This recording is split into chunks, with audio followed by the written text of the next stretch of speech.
Hi there, welcome to Pi Math. Today we are going to look at proof of sum of arithmetic progression and proof of sum of geometric progression. Before we get to it, let's have a quick look at what the arithmetic progression looks like. Arithmetic progression is a series of numbers in the form of a plus d, a plus 2d, and so forth, and we will get a plus n minus 2 into d, which is the last but one term, and the final term is a plus n minus 1 into d. So a is the first term, d is the common difference. So let me write it down. So a is the first term and d is the common difference for this arithmetic progression. So again, for writing a general nth term for arithmetic progression is Tn equal to a plus n minus 1 into d. So let me write down how it looks like. Tn equal to a plus n minus 1 into d. This is a form of the nth term of an arithmetic progression. So as you can closely watch in the series, the first term does not have the common difference added. The second term has just only one common difference added. So there is always a lag of 1 to multiply the common difference and add to the first term. So that's why you are looking at a n minus 1, as you are all aware of. So in general, all I wanted you to remember is Tn equal to a plus n minus 1 into d. So let's get to the sum of the arithmetic progression, which is our main intent here. So let's write down the series a plus d, which is our first term. So the first term is a and the third term is a plus 2d, and so forth, adding up to a plus n minus 2 into d plus a plus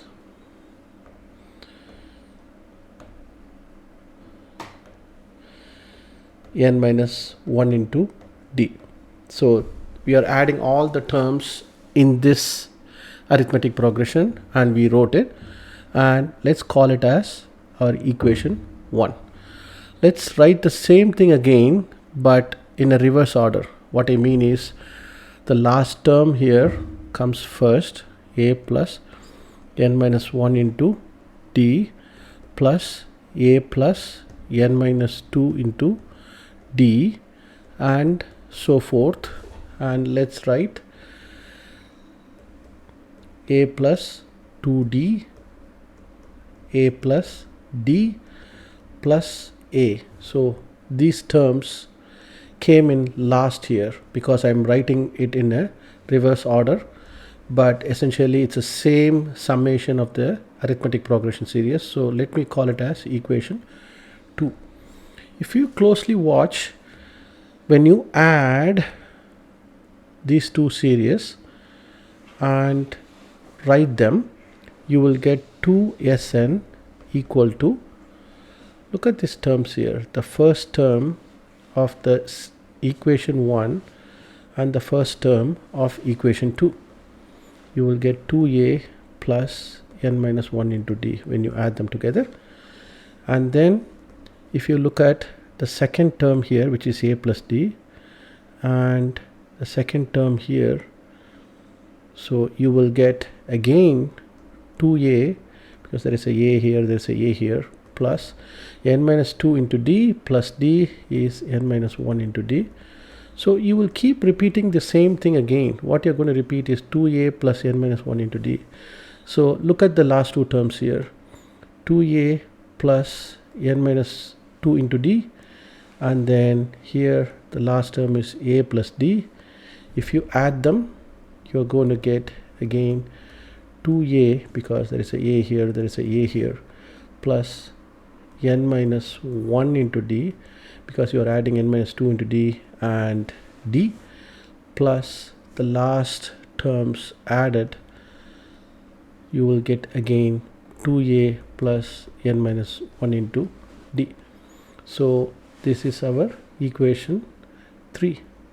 So because you got the 2a plus n minus 1 into d repeated n times, you can write 2Sn equal to n into 2a plus n minus 1 into d, and then you can simplify to actually write down the formula as the 2 comes to the denominator on the right hand side. So you will get 2a plus n minus 1 into d. This is the formula that we wanted to prove, and this is the sum of arithmetic progression. If you have a close look at this 2a plus n minus 1 into d, it can be divided into two terms. Sn equal to n by 2 a plus n minus 1 into d, and this is our nth term or the last term, because the nth term, because this is a series of n terms, the last term will be a plus n minus 1 into d. So let's call this thing as L for last term. So summation equal to n by 2 a plus L. So this is another format of the same sum of arithmetic progression. So just to revise, there are three things that we looked at. First is the nth term is a plus n minus 1 into d, which I want you to remember. This is the nth term, and the sum of arithmetic progression is Sn equal to n by 2 2a plus n minus 1 into d, or it can also be written as Sn equal to n by 2 a plus L. I hope this is clear.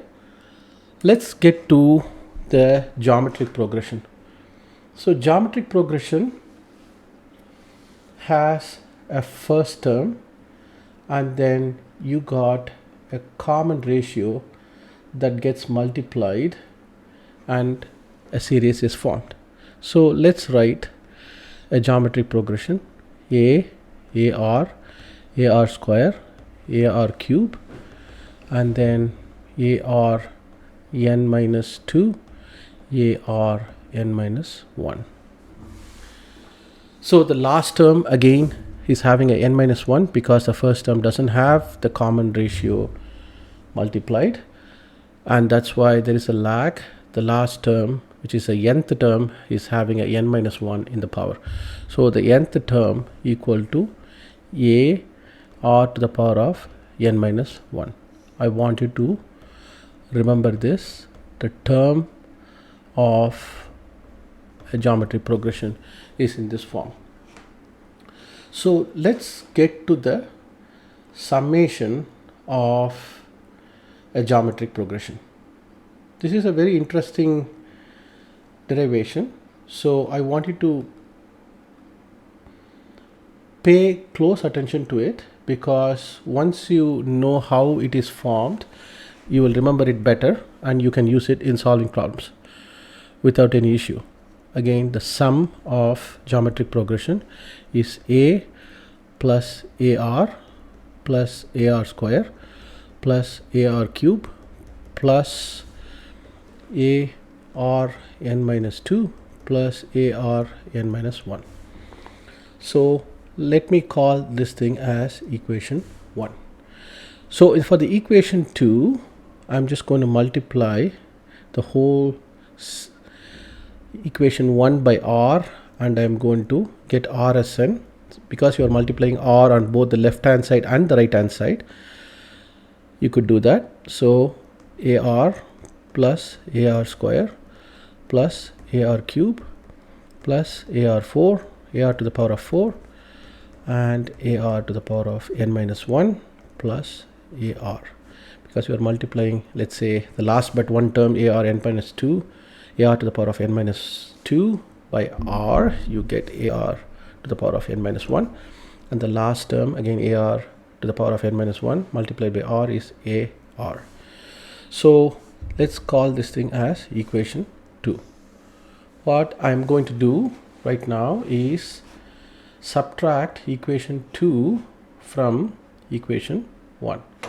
So 1 minus 2 equal to Sn minus Rsn equal to, if you look at these terms closely, because you are subtracting second equation from the first equation, there's a lot of terms that will get cancelled out, giving you a 0, because again you are subtracting the second equation from the first equation. So all the terms will even out each other, will cancel out each other. The only two terms that will be remaining is a and a to the power of r. So I'm going to get a minus ar.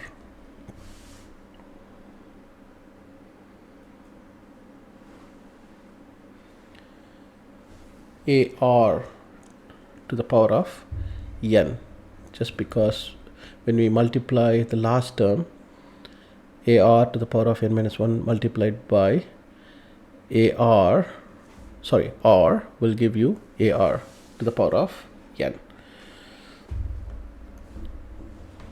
Cut.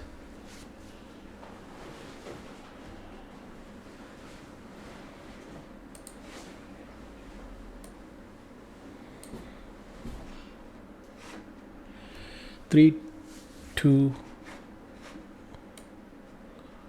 1, go. So again I'm subtracting equation 2 from equation 1. So all the terms gets cancelled out or evened out except the first term, which is a, and the last term, which is ar to the power of n. The reason why we got ar to the power of n is because if you look at the last term in equation 1, which is ar to the power of n minus 1, when you multiply this by r, you will get ar to the power of n, which is what we have in the second equation. So Sn minus Rsn equal to a minus a to the power of n. So if you take the Sn out, you will get 1 minus r. If you take a out, you will get r to the power of n. Sum of the geometric progression equal to a 1 minus a multiplied by 1 minus r to the power of n divided by 1 minus r. So again there are two things that we saw. The general form of nth term for a geometric progression, Tn equal to a r to the power of n minus 1, and the summation of a geometric progression is Sn equal to a in brackets 1 minus r power n by 1 minus r. Hope you enjoyed the video. If you like this channel, please subscribe. Thank you.